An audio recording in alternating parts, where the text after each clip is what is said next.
Hello everybody, I hope everyone's well. Look, I thought this was a good chance to get in touch and say g'day and also bring you up to date on some of our latest thinking and some of the discussions we've been having around the office here. I should start the video, of course, as always, by saying that what I'm about to say is general information. It is a view on what we take, how we see things happening in investment and commercial and economic markets at the moment, but it applies differently to different people, different portfolios, of course, so please keep that in mind. If you want anything, as always, you come and talk straight to us. Last week we had our investment committee meeting. We do that every quarter, every 3 months, and it's a good chance for those of us here, plus our external consultants, who are a firm called Quilla Consulting. They give us a lot of economic and investment management research, and I thought I'd report on about that. It's topical and, like I said, a good excuse to get in touch and say hello.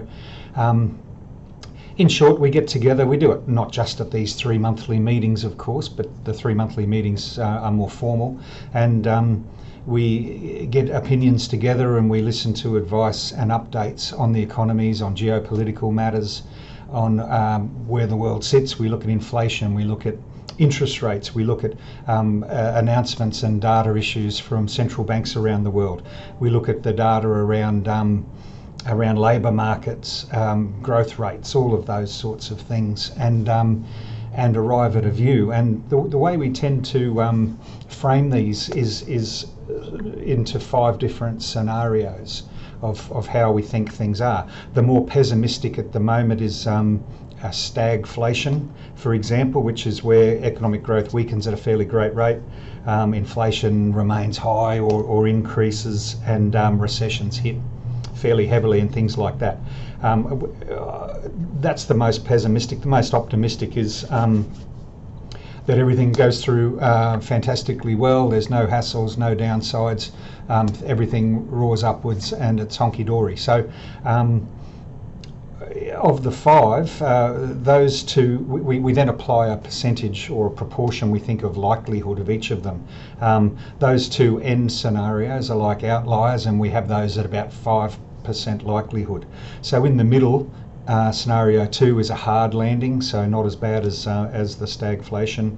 Then the middle scenario is a mild recession, and the 4th one is again shifting more to the optimism end, which is a soft landing, as it's often referred to in the media, which is the one that we believe is most likely to happen. So that's our stance at the minute, and we have like a 45% likelihood on that at the moment, with mild recession being about 40% likelihood. So the way we're placing ourselves at the minute is that we think soft landing's the most likely of the outcomes, and that's where economic growth continues, but not at a great rate,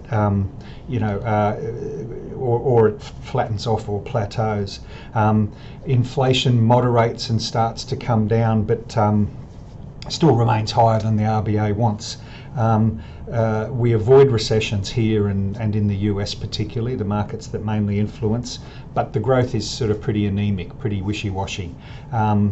And probably the other plank in all of that is that the RBA and the other central banks around the world start to look at maybe some more fairly minor rate cuts over the next couple of months, just to try and keep that economic activity ticking along.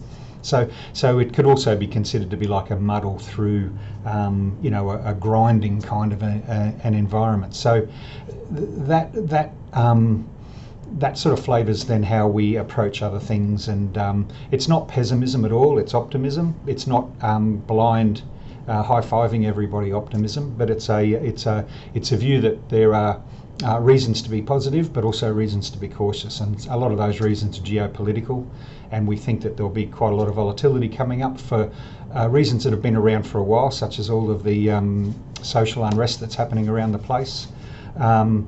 Heightened as well, of course, with the US elections coming up in November. So typical with elections, it wouldn't surprise us, regardless of the result, to see maybe an initial market, investment market reaction, up or down, depending probably on what the sentiment is at the time.